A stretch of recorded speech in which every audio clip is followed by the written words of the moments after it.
Sot në ritualin e zakonshëm të monologut mashtrimeve të së dielës, Edi Rama foli për sigurinë energjetike.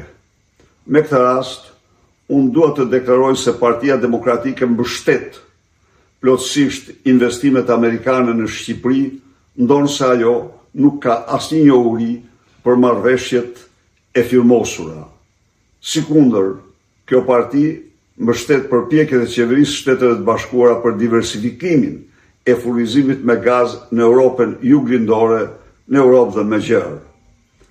Po në këtë monolog, Edi Rama u deklaroi shqiptarëve se nga Pasha Limani do të ndërtohen anije luftarake për eksport për vende tjera. Ngjet një lloj me fantazinë e tij se samiti i NATO-s sipas tij do mbahet në 2027 në Shqipëri dhe po sipas tij ky samit do të garantohet dhe sigurohet nga dron made in Albania. Do me thanë Shqipëria do prodhojë dronet më sofistikuara.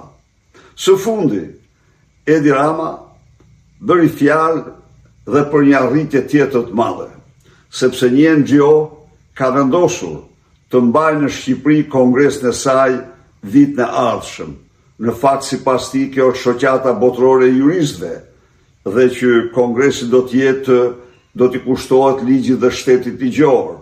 Një lloj kjo me çmimin e ushqimit që mori Sofolazri në një kohë kur shqiptarët ishin bark bosh, xhep bosh dhe dyqane boshe.